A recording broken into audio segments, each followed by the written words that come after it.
오늘 말씀은 로마서 11장 13절부터 14절입니다. 내가 이방인인 너희에게 말하노라. 내가 이방인의 사도인 만큼 내 직분을 영광스럽게 여기노니 이는 혹 내 고륙을 아무쪼록 시기나게 하여 그들 중에서 얼마를 구원하려 함이라. 그들을 버리는 것이 세상의 화목이 되거든 그 받아들이는 것이 죽은 자 가운데서 살아나는 것이 아니면 무엇이리요. 제사하는 처음 익은 곡식가루가 거룩한즉 떡덩이도 그러하고 뿌리도 거룩한즉 가지도 그러하니라. 또한 가지 얼마가 꺾이었는데 돌감람나무인 내가 그들 중에 젖붙임이 되어 창감람나무 뿌리의 진액을 함께 받은 자가 되었은즉 그 가지들을 향하여 자랑하지 말라. 자랑할지라도 내가 뿌리를 보존하는 것이 아니요 뿌리가 너를 보존하는 것이니라. 그러면 내 말이 가지들이 꺾인 것은 나로 젖붙임을 받게 하려 함이라 하리니 옳도다. 그들은 믿지 아니함으로 꺾이고 너는 믿음으로 섰느니라. 높은 마음을 품지 말고 도리어 두려워하라. 하나님이 원 가지들도 아끼지 아니하셨은즉 너도 아끼지 아니하시리라. 그러므로 하나님의 인자하심과 준엄하심을 보라. 넘어지는 자들에게 준엄하심이 있으니 너희가 만일 하나님의 인자하심에 머물러 있으면 그 인자가 너희에게 있으리라. 그렇지 않으면 너도 찍히는 바 되리라. 그들도 믿지 아니하는데 머무르지 아니하면 젖붙임을 받으리니 이는 그들을 젖붙이실 능력이 하나님께 있음이라.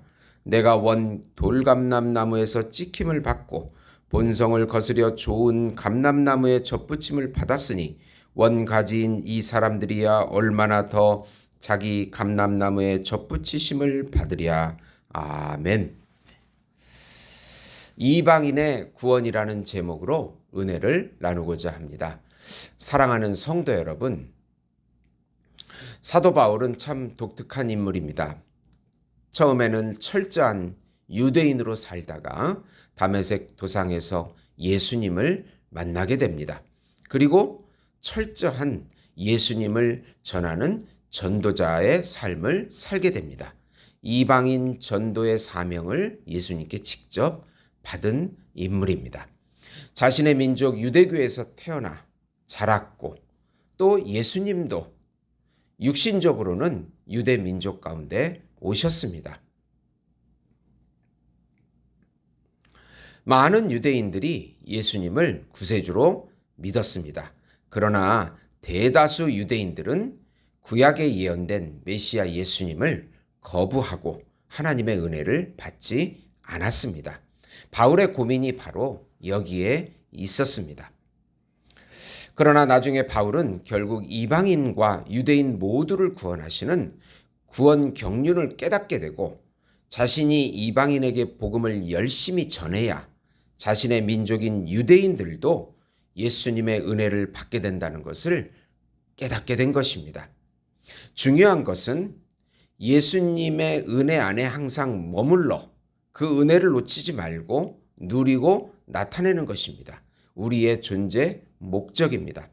그러나 교만하여 하나님의 은혜를 거부하면 결국 멸망하게 됨을 오늘 말씀은 말하고 있는 것입니다. 온 열방에 복음을 전하며 항상 감사하며 예수의 은혜 안에 머물라는 내용입니다. 우선 복음 전파의 사명을 항상 영광스럽게 생각하라. 바울은 이방인의 사도로 부르심을 받았습니다. 그리고 그 사명을 감당하는 것이 영광스럽다고 합니다.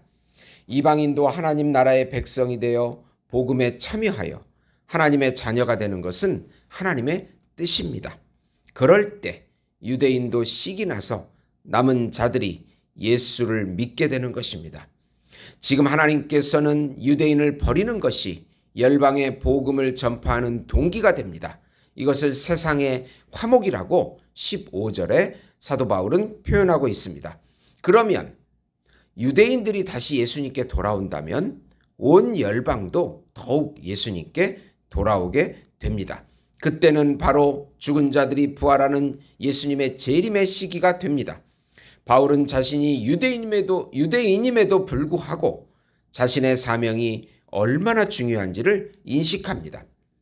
이방인에게 열심히 복음을 전해야 이방인과 유대인 모두 돌아오기 때문입니다. 하나님의 크신 경륜을 바울은 이해하고 있습니다.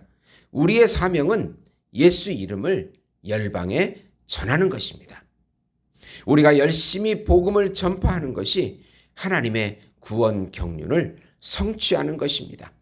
하나님의 택하심을 받은 자, 하나님이 부르신 자, 하나님께서 예정하신 자, 그들이 모두가 돌아오게 될 것입니다.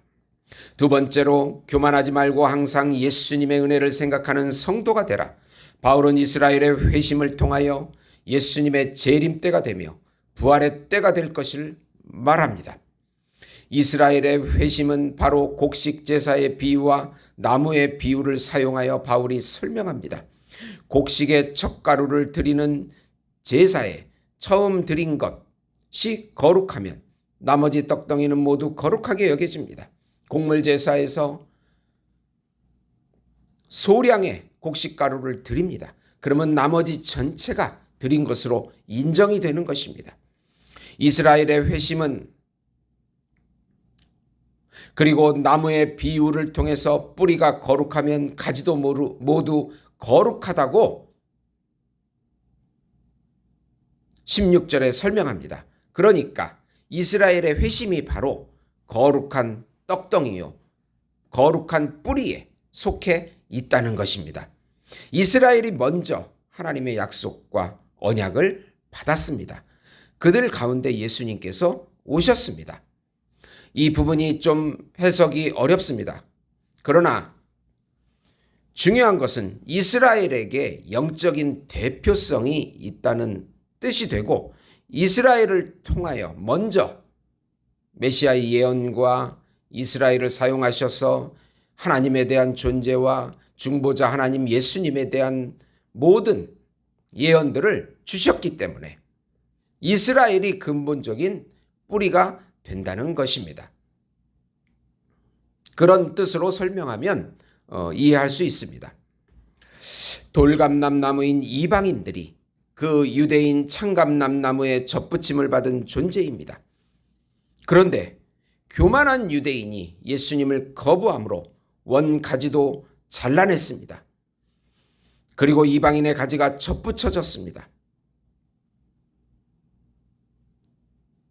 이방인의 가지가 뿌리에서 창감람나무의 진액을 받아야 유지되니 이방인도 교만하지 말라고 18절에 말씀합니다. 그 가지를 향하여 자랑하지 말라. 자랑할지라도 내가 뿌리를 보존하는 것이 아니요 뿌리가 너를 보존하는 것이니라고 말하고 있습니다. 세 번째로, 하나님의 인자와 준엄을 생각하며 항상 믿음으로 은혜 안에 머물라. 하나님의 은혜는 항상 믿음으로 유지됩니다. 예수님의 은혜를 불신하면 꺾이고 믿음은 접붙임을 받게 됩니다. 20절에 보시면 옳도다 그들은 믿지 아니함으로 꺾이고 너는 믿었으므로 섰느니라. 높은 마음을 품지 말고 도리어 두려워하라. 걸려 넘어지는 자에게는 하나님의 준엄한 심판이 있습니다. 그러나 믿음 안에 있으면 하나님의 인자 안에 있게 됩니다. 그래서 항상 두려움으로 구원을 이루어 가야 합니다. 원 가지도 잘라냈듯이 이방인의 가지도 잘라버릴 수 있다고 합니다. 유대인들도 믿음을 가지면 다시 접붙임을 받게 됩니다. 그 구원의 능력은 오직 하나님에게 있습니다. 우리 행위가 아니고 하나님의 절대 주권이며 하나님의 구원 경륜인 것입니다. 중요한 것은 항상 우리가 은혜 안에 믿음 안에 있는 것을 믿고 확신하는 것입니다. 자기 행위를 의지하면 꺾여 버림을 받게 됩니다. 계시록 7장 9절에서 10절 보시면 이 일 후에 내가 보니 각 나라와 족속과 백성과 방언에서 아무도 능히 셀 수 없는 큰 무리가 나와 흰옷을 입고 손에 종려가지를 들고 보좌 앞과 어린 양 앞에 서서 큰 소리로 외쳐 이르되 구원하심이 보좌에 앉으신 우리 하나님과 어린 양에게 있도다. 하나님의 택함을 받은 구원받은 무리 셀 수 없는 무리는 유대인과 이방인들, 하나님의 자녀들, 하나님의 백성인 것입니다. 우리는 구원을 받았습니다. 현재 또 구원을 이루어가고 있습니다. 또 미래에 완성된 구원을 받게 될 것입니다. 우리가 항상 예수 안에, 은혜 안에 머물러 있는 것이 중요합니다.